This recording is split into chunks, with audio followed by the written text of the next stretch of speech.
Tantor Audio, a division of Recorded Books, presents The Midgard Serpent, a novel of Viking Age England, by James L. Nelson, narrated by Shaun Grindell. Prologue. The Saga of Thorgrim Night Wolf. There was a man named Thorgrim, and he was called Night Wolf because it was believed by some that his spirit from time to time would take on the form of a wolf. Thorgrim was known as a man who was generally fair and honest, and, as he grew older, one who was not quick to anger or violence. But sometimes, as the day drew to a close, he would become very irritable, so much so that none dared to approach him, and he would go off on his own, and it was at those times that some thought he roamed the night in the form of a wolf. Thorgrim himself did not know the truth of his wolf dreams, as he called them, but he would often see things that proved to be true. At those times he would suffer no one to be near him, save for one man who was named Starry Deathless. Starry was one of those men called berserkers, a warrior to whom the gods gave great power in battle and other mystical powers as well. When the wolf dreams came on Thorgrim, Starry would remain near him through the night, but if Starry ever witnessed Thorgrim's spirit shifting into the form of a wolf, he would not say. After earning great wealth and reputation going a Viking as a young man, where he raided along the coast of Engla-land and Francia, Thorgrim bought a farm in a country called Vik, and there he and his wife Halbera, known as Halbera the Fair, started their family. They had 2 sons, the oldest named Odd and the younger named Harald, and a daughter named Hield. From his days of raiding, Thorgrim Night Wolf had gained a reputation as a warrior of great skill, and a gifted leader of men, and that reputation only grew stronger over the years, as Thorgrim led his neighbours in defending their lands against bandits and sundry raiders, and joined in fighting for the king when called upon. It was for that reason that few men dared to challenge Thorgrim in any way, and even the kings who ruled over that country were content to leave Thorgrim be, as long as he paid the taxes and tribute owed them, which he did. When Thorgrim's wife Halbera died, giving birth to their 4th child, Thorgrim decided to go a Viking again with his father-in-law, Owenolf the Restless, with whom he had sailed as a young man. Harald was 15 years of age, and Thorgrim brought him along. But Odd had just married, and he and his wife Signy were already raising a family, as well as tending the farm Thorgrim had given them as a wedding present, and for that reason Thorgrim convinced Odd to remain at home. Thorgrim had lost his own wife, and with her the happiness and comforts that come with a home and family, and he did not want Odd to abandon those things, though Odd wished to go, and was angry at having been left behind. Now at that time there was a king who ruled over that part of the country of Norway, whose name was Halfdan Gudrud's son, and he was known as Halfdan the Black. Halfdan had been king for almost 23 years when Thorgrim went a Viking again. In that time he had expanded his kingdom 2-fold, and wished to bring even more land under his control. Though he was king over Vik, he never tried to rule with a heavy hand, in part because he knew the people there looked to the Jarl Owenolf and Thorgrim as leaders who would not be pushed around, and Halfdan did not wish to antagonize them. When Thorgrim and Owenolf went a Viking, they intended to be gone only 1 season.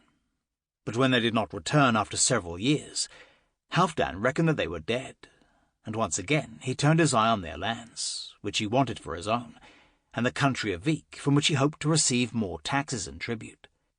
Though Thorgrim's son Odd was the rightful heir to the land, Halfdan did not think Odd would protest too loudly if his king claimed it for his own. Odd was much admired by the people of Vik, despite his young age, but he had no reputation as a fighting man or a leader. It was only when Halfdan tried to take the land that was rightfully Thorgrim's that he learned that Odd most certainly had the blood of Thorgrim Night Wolf and Owenolf the Restless in his veins. And, as it happened, Thorgrim Night Wolf was not dead, and at the very moment that Halfdan was waging war on Odd and the men of Vik, Thorgrim and his men were on the coast of Engla-land, though where on the coast they were not quite certain. After spending several years raiding an island, where they endured many hardships, but also gained considerable wealth, A great storm had blown Thorgrim's fleet of 8 ships across the sea to Engla-land, though one of the ships was lost in the fury of the wind and seas. Thorgrim wanted nothing more than to return to his home in Vik, but Engla-land was a rich country, and Thorgrim's men wanted him to lead them in more raiding, and because they were good and loyal men, Thorgrim agreed. They plundered a church which yielded great riches, and when they sailed from that place, which the English tried to prevent them from doing, Thorgrim set a course to the east, which he knew was likely to bring them to Francia, after which he meant to sail back to Vik and live out his days on his farm, and never go a Viking again. Here is what happened. Chapter 1. Of what art thou in quest? What dost thou seek here? Or what, wretch, desirest thou to know? The Poetic Edda. Thorgrim Night Wolf stood on a cliff edge. The breeze lifted the bitter ends of his hair, twirled them around, whipped them gently against his face. It pushed him with a gentle insistence toward the edge, a straight drop of 200 feet or more, he guessed, to where the surf broke on the unforgiving rocks below. But the wind was not terribly strong, and Thorgrim did not think a sudden gust would come and send him hurtling over the brink, nor was he terribly concerned that it might. The thought had occurred to him, as he approached the edge, that the wind would catch his cloak like a sail and send him plummeting down. He was surprised by his reaction to that possibility, which was really no reaction at all. He glanced over at Harald, standing a few feet away. Strands of the young man's blonde hair were lifting to the breeze, just as Thorgrim's dark hair, shot through with grey, was doing. The boy doesn't need to see me fall to my death, Thorgrim thought. There was a reason to not allow himself to be blown over the cliff. He would not want his son to see him die in that manner. "It's kind of like home," Harald said at last, "but white." Thorgrim nodded. They had found a narrow trail up from the beach on which their ships were hauled out, a winding goat path leading up through scrubby brush to the top of the impressive looming cliffs.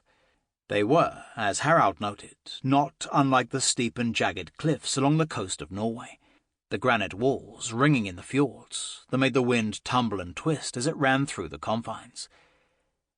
But these cliffs were not a dark and menacing stone, but instead had an odd, whitish hue. This was not a fjord, this coastline of Engla-land. Just beyond the cliffs, here and there, massive rocks jutted up from the surf like stone giants, ready for some sorcerer to bring them to life. To the south was the open ocean.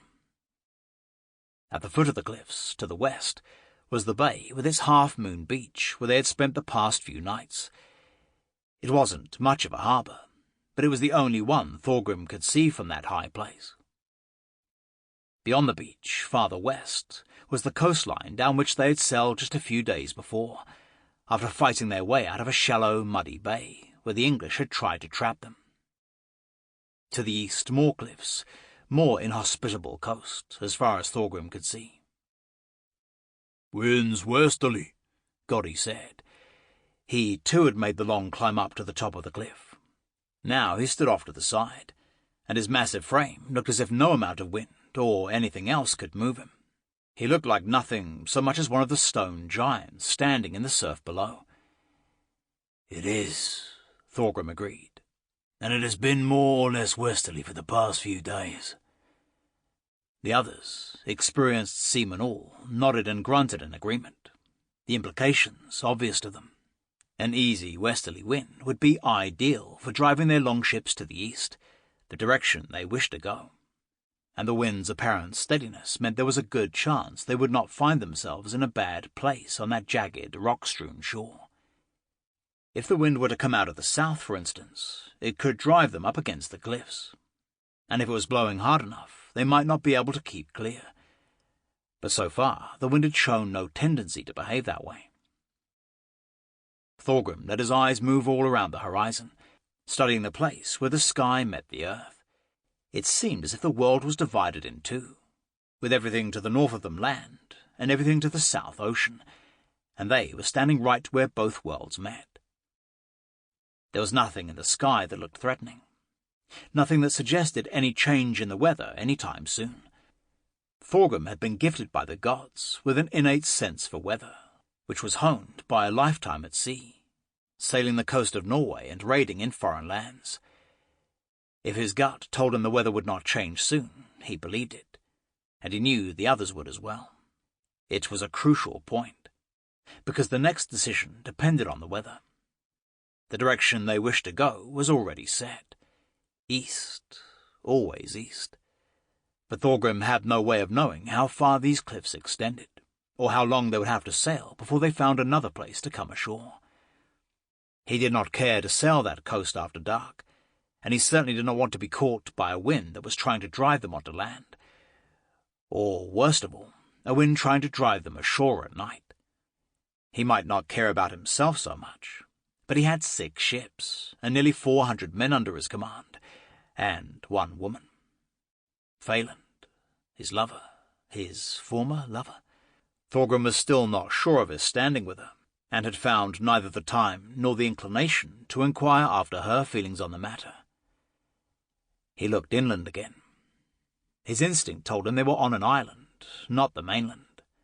When they had come that way days before, he had seen a stretch of water off to the north. It might have been the mouth of a very wide river or bay, or it might have been the open water that separated a great island from the shore. If he suspected the weather was going to turn on them, he would lead his fleet back that way, to see if they could sail east between the island and the shore. But now it seemed that would not be necessary. "What do you say, Louis?" Thorgrim asked. Louis the Frank had also come with a small band at the top of the cliff. More out of curiosity, Thorgrim guessed, than anything else. He certainly had nothing to offer in the matter of seamanship or navigation. In reply to Thorgrim's question, Louis shrugged, as Thorgrim knew he would. "As long as we can sail to the east, that's all that matters," he said. "Why do I ask him?" Thorgrim wondered. "I didn't even ask Harald or Gotti." It was a curious thing, his relationship with Louis. Thorgrim was not much given to introspection, but he did wonder at this. Louis had been his prisoner at first. He had escaped, and nearly gotten Thorgrim and his men killed in the process. He had fallen into Thorgrim's hands again. Thorgrim had nearly killed him 6 times. And through all that, Louis had remained unflappable, unmoved, as if it made no difference to him. He certainly had never shown fear. Thorgrim would expect that of a Northman, but somehow he was impressed when he saw it in a Frank. Louis claimed to be a nobleman. He claimed to be a trained warrior, and his manner and his skill in battle suggested he was not lying about that. Thorgrim believed him, though he would never give Louis the satisfaction of admitting it. "You wish to sail east because your home is to the east?" Thorgrim asked. Louis had only one immediate concern in life, and that was to return to Francia and run a sword through the brother who had betrayed him. "And your home as well," Louis said, because Louis knew that Thorgrim's only concern was to get back to his native land and never leave again. "The east?" Thorgrim asked. "Francia's to the east." They had been blown across the sea from Ireland to the shores of Engla-land, but where in that country they had made landfall, Thorgrim had no idea, and so far they had not met anyone who was much able to enlighten them. Louis turned and looked north. He turned and looked south. He turned and looked at Thorgrim. "That's Engla-land to the north," he said, "and the ocean to the south, and so we must be on the south coast of Engla-land." Thorgrim nodded. He did not really seek Louis's opinion, and he was just needling the man for amusement. If Louis knew more about the twisting, irregular nature of shorelines, he would know that his reasoning did not necessarily follow. But it was as good a guess as they could hope for, and it was, in fact, Thorgrim's guess as well. "This is a rich land," Starry Deathless said. He and Harpain, captain of Fox, and Halldor, who commanded Blackwing, were the rest of the party who had climbed to the cliff top. "A very rich land," Starry said again. "Lots of silver, gold, churches plumped with it. Ireland's like a poor man's hovel compared." This was met with grunts of agreement from the others, though Thorgrim remained quiet. He knew Starry was right, but the talk made him uncomfortable. He was done with raiding. He thought the gods might be ready to let himself a home. They had at long last set him free from Ireland. He did not want to tarry on the shores of Engla-land. He looked over at Louis. The Frank was staring out over the sea, his face expressionless, save for a slight frown. "Night Wolf, you made your fortune raiding here when you were young, many, many years ago, didn't you?" Starry asked. "Yes, the stars of a fortune anyway," Thorgrim said, then added, "The rest came from hard work." A minor slight to Starry, who was not much given to any type of labour that did not involve weapons. But he knew Starry would not even notice the barb, which he did not.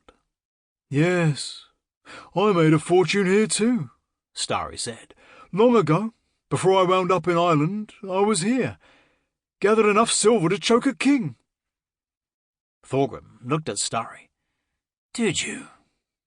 Where is this fortune now?" "I buried it somewhere," Starry said in a tone that suggested he had no idea where. Thorgrim nodded. No surprise there. He looked around at his men. His son. "Very well.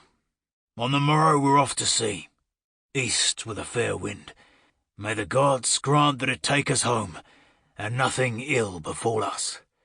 Behind him, Starry Deathless stifled a laugh. Chapter 2. Tell me, Fjorsvin, that which I will ask thee, and I desire to know, who here holds sway, and has power over these lands and costly halls? The Poetic Edda. Skorri Torbrandsson scratched at the thick blonde beard that covered the lower part of his face, and squinted and looked around the country ahead of them. Hills nearby, and off in the distance formidable mountains, swathes of timber, granite ledge jutting up here and there from the tall grass like rocks breaking through the surface of the sea. Off to the right, far off, the glittering expanse of the ocean. They had passed clusters of houses and farms with their scattered outbuildings. No people, not a single person to be seen. He leaned over in the saddle and spat on the ground. "Like a plague," he said. "Like a plague swept through here." "It did. It still does," said Halfdan Gudrudsson, Halfdan the Black, King Halfdan the Black. He did not bother to elaborate. Skorri knew what he was referring to. They had been riding north from Halfdan's great hall at Grumstad, roughly following the coastline. That is to say, Halfdan and Skorri and the 30 other mounted warriors, the elite of Halfdan's herd, were riding. The others, the bulk of the fighting men, the 300 armed with spears and axes and clad in leather armour, not the mail and shining helmets of the herd, were making their way on foot. Behind them rolled the massive carts loaded with food and ale and great iron cauldrons and tripods and tents and all the trappings of an army in the field. Their progress across the countryside was like that of a big ship with sails set to a light breeze. Slow, inexorable, but slow. Halfdan heard a buzzing behind him, some word passing through the mounted men. He was just turning in his saddle to see what it was about, when he heard Onnen Jonsson, captain of the herd, call out, "Rider coming, Lord Halfdan! From the east, Lord!" Halfdan turned the other way. He could just make the man out, a dark point on the green of the field, moving fast. On his own, he would not have noticed the rider until he was much closer than that. "You have some good eyes, Onnen Jonsson," Halfdan thought. "That, or I am growing blind." Halfdan considered the latter more likely, much as he did not like to think on it. He was 47 years old, not young by any means. He had been king of Vestfold for more than 2 decades, and had steadily expanded his holdings in that time. The years had not left him worn and broken, as they would a man who had worked the soil his whole life, or sailed the seas, or tended cattle. The labour of a king was different, and it took its toll in a different way. But he felt it. felt the burden he carried, the burden that pressed him down.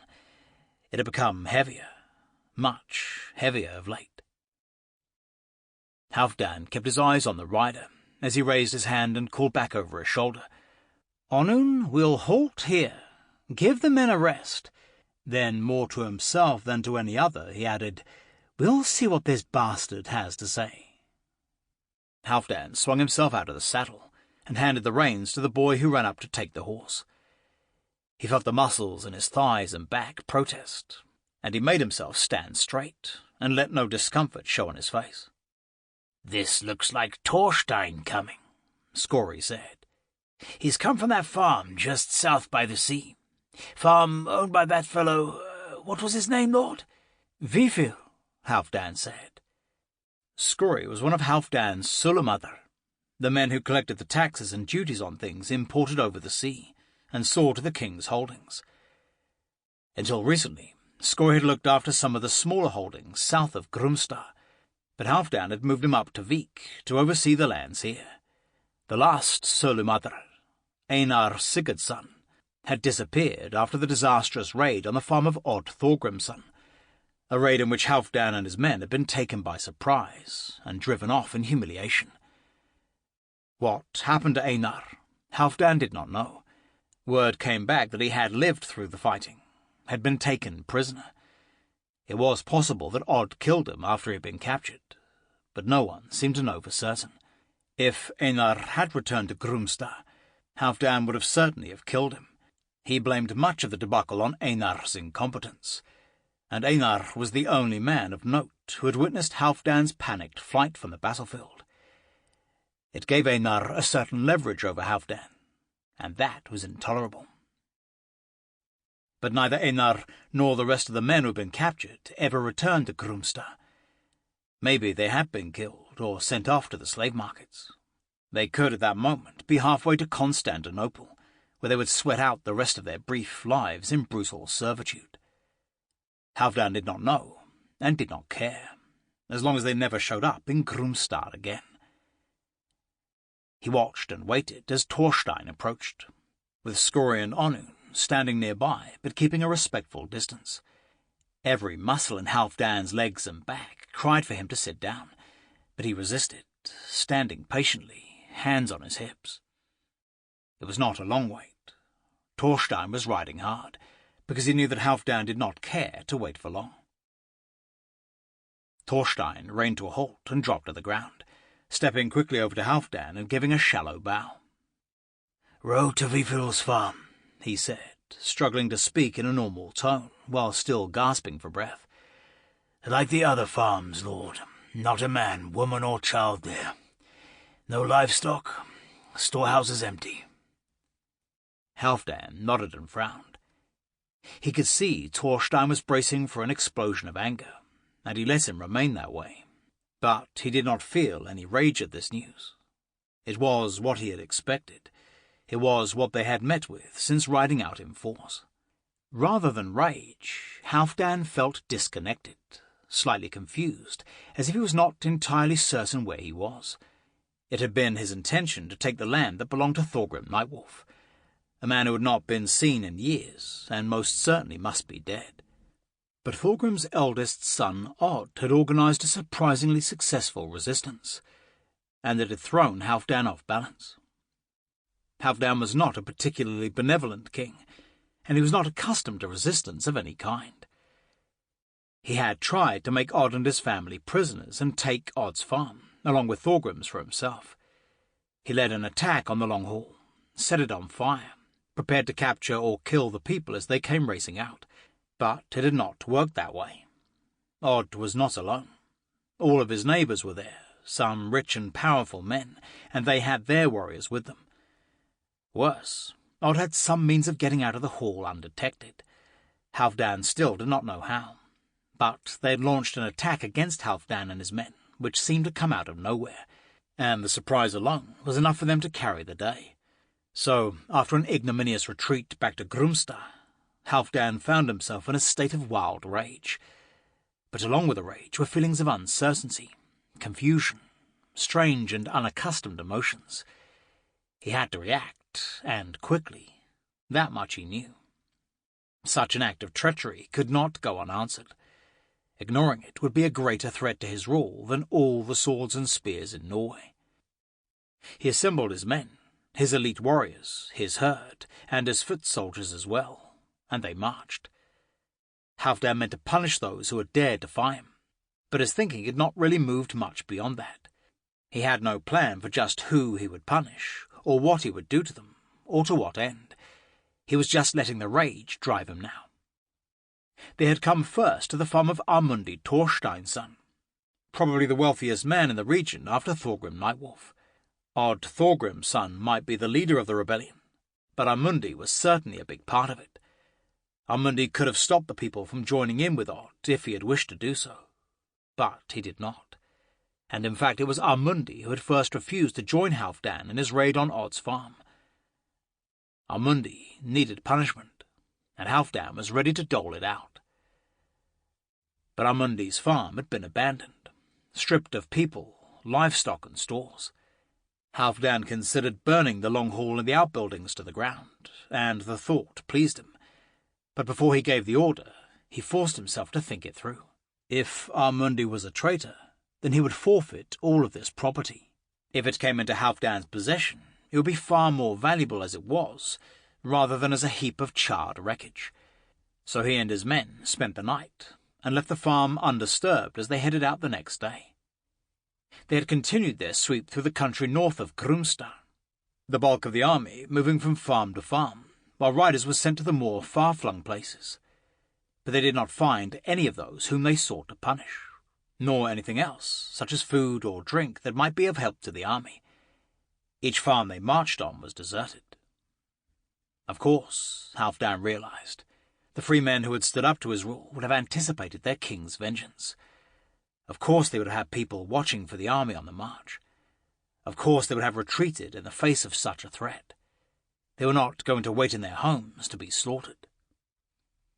At the same time, he realized that he, the king of Vestfold, had better start thinking things through, rather than raging like a chained bear set upon by dogs. The anger was subsiding, and in its place he found only his own confusion, his own uncertainty. "Just a few miles to Odd's farm, lord," Onund ventured. Unlike Skorri, Onund knew this part of the country well, having been born and raised in Fairvik. It was exactly the reason Halfdan did not make Onund Sørlumadr after Einar Sigurdsson's disappearance. Onund was too close to the people there. Halfdan could not be certain to whom Onund, in the deepest recesses of his heart, was most loyal. "Right," Halfdan said. He thought Odd's farm was nearby, but he was not certain, and he was not going to let that uncertainty show. "Let's ride." He climbed back up into his saddle, and the others did the same, and the air was filled with the noise of hundreds of armed men regaining their feet. It was a sound of weary protest that emanated from the group, a collective sound, such as no single individual would have dared utter. Halfdan ignored it. They rode on, and soon they crested a hill, and spread out below him was Odd's farm. Halfdan reined his horse to a halt, and moved his eyes over the place, and behind him the rest stopped as well. Halfdan had led his earlier attack at night, so he had seen none of this. But he had visited Odd several times before that, during annual tours of his kingdom, and he recognized the land and the buildings. Mostly, it was changed in many ways. There were more outbuildings than he could recall, and the gardens beyond the yard had been much expanded. The beautiful hall, expanded to twice its original size, was now a blackened heap of debris, burned to the ground on Halfdan's orders. There were no people. Halfdan pressed his lips together. It was frustrating, infuriating, even though he had never really hoped to find anyone there. Think, you miserable, pathetic beast," Halfdan lashed himself. His heels were poised to kick his horse's flanks and ride down the hill toward the farm, when another possibility occurred to him. All these people had fled their farms, but what was to say they had not banded together? What was to say they had not organized an army that was ready to spring a trap? If you set a trap, You set it where you know your target will appear. And Sample complete. Ready to continue?